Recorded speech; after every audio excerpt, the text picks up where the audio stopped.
ఆదివాసులకు అండగా నిలబడదాం అనే 9-10 2 రోజుల్లో జరిగే సెషన్స్కు నిన్న సెషన్స్ హరగోపాల్ అధ్యక్షతన ఈ ప్రోగ్రాం నిర్వహించారు. ఈ సందర్భంగా కార్పొరేటీకరణకు వ్యతిరేకంగా అడవులను రక్షించుకుందాం, పర్యావరణాన్ని కాపాడుకుందాం అనే నినాదాలతోటి వచ్చిన ప్రజలు, ప్రజా సంఘాలు, పార్టీ నాయకులు, కవులు, కళాకారులు ఆదివాసులకు మద్దతుగా సంఘీభావం ప్రకటించగా వివిధ రాష్ట్రాల నుంచి వచ్చిన ప్రతినిధులు తమ అభిప్రాయాలను, అనుభవాలను పంచుకున్నారు. ప్రొఫెసర్స్ మాట్లాడుతూ ఆదివాసీలు అంటే ఈరోజు జరుగుతున్న పోరాటం కాదు, ఆదివాసులు ఫస్ట్ నుంచి కూడా తమ జంగల్ జమీన్ కోసం పోరాడుతూనే ఉన్నారు. ఆ పోరాటంలో భాగంగానే ఈరోజు జరుగుతున్న ఈ యుద్ధం ఖగారు యుద్ధం. అయినా ఈ యుద్ధం ఇంతటితోటి ఆగుతుందని పాలకులు కలలుగంటున్నారు. కానీ ఈ యుద్ధం ఆగదు. ఇది పోరాటము, యుద్ధము ఎప్పటికీ సాగుతూనే ఉంటుంది. ప్రజలు తమ హక్కులు సాధించుకునే వరకు, ఆదివాసీలు తమ స్వరాష్ట్రాన్ని సాధించుకునే వరకు ఈ పోరాటం సాగుతూనే ఉంటుంది అంటూ మాట్లాడారు.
मेहनती कसु बस्तरिया आदिवासी रे, हम आदिवासी रे।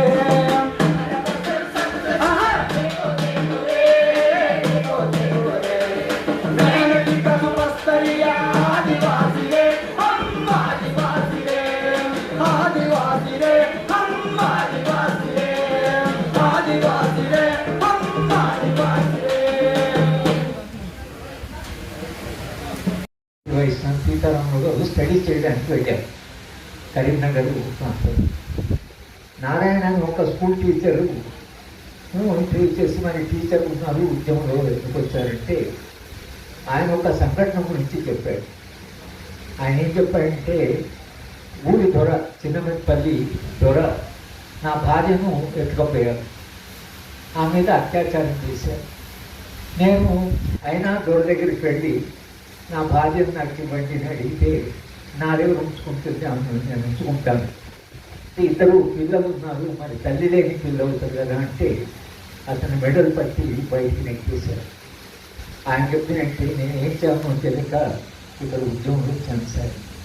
తర్వాత గ్రామానికి వెళ్ళి 25,000 మంది ప్రజలు వెళ్ళి భూస్వామి మీద దాడి చేశారు.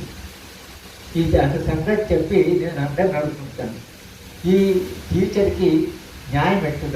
పోలీసు వాడు బడిలో ఎంటర్ కాలేదు, రాజ్యము ఆయన వెంట ఉంది, చట్టం ఆయనకు సహాయం రాలేదు, భార్య వాడు వెలిగిపోయింది, పిల్లలు అనాథలయ్యారు.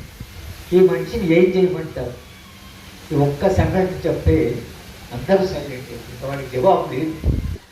హిమాంశు గారు చెప్పింది ఏంటంటే, అన్యాయం జరిగినప్పుడు, ఏ మార్గం లేనప్పుడు గాంధీ గారు కూడా ఒకవేళ సమాజంలో శబ్దం ఉంటే, సంక్షోభం ఉంటే అహింస ద్వారా మీరు అన్యాయం ఎదుర్కోండి, అహింస ద్వారా సాధ్యం కాకపోతే హింస ఉపయోగించినా పర్వాలేదు అని గాంధీ గారే అన్నారు అనే విషయాన్ని ఆయన ప్రస్తావించారు. కనుక అన్యాయం జరుగుతున్నప్పుడు పోరాటాలు ఉంటాయి, ఉద్యమాలు ఉంటాయి. మనిషి కాబట్టి తప్పకుండా ప్రతిఘటన అని ఉంటుందండి. ప్రధానంగా ఆయన ప్రసంగంలో దాని గురించే ఇవాళ ఛత్తీస్గఢ్లో జరుగుతున్న అన్యాయం గురించి, అక్కడ జరుగుతున్న సంఘటన గురించి ఉదయ్ గారు చెప్పండి. Thank you very much sir. You have sensitised all of the life to tell you that you have made us more.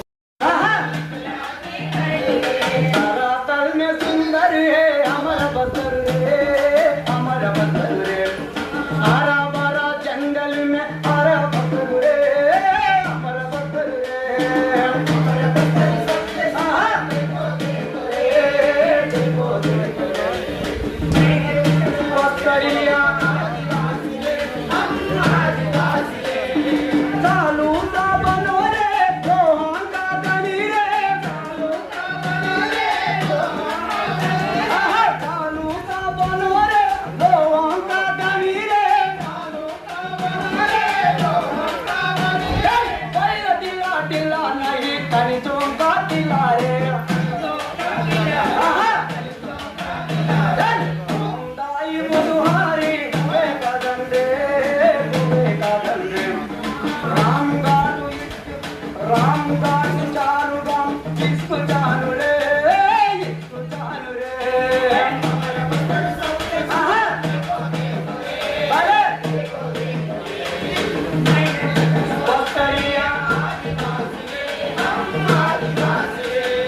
बंधन का धनी रे, भक्तरू बोटे कोरे, बंधन का धनी रे, भक्तरू बोटे कोरे, बंधन का धनी रे, भक्तरू बोटे कोरे, बंधन का धनी रे, भक्तरू बोटे कोरे, कुंजुपति डाला लोगे जिद्द नजर पड़ी रे, नजर पड़ी रे, नजर पड़ी रे, जंगल चलोगे, जंगल जमीनोगे, हड़प रहे रे, आदिवासी अपनी तक मिटा रहे रे, मिटा रहे रे, सत्य चिंतन देखो देखो रे, देखो देखो रे, मेहनती कस बस्तरिया आदिवासी रे, हम आदिवासी रे, जंगल में चांदी रे, जमीन में सोना रे, जंगल में सोना रे, जंगल में चांदी रे, जमीन में सोना रे,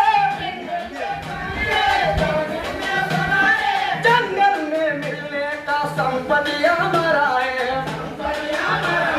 संपत्ति हमारा है, जंगल जमीनों का हड़प रहे रे, हड़प रहे रे, आदिवासी अस्मिता को मिटा रहे रे, मिटा रहे रे,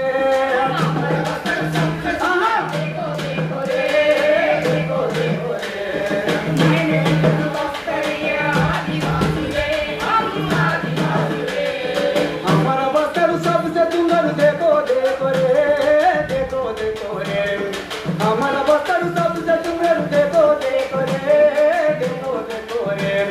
मेहनती का सुपस्तरिया आदिवासी रे हम आदिवासी रे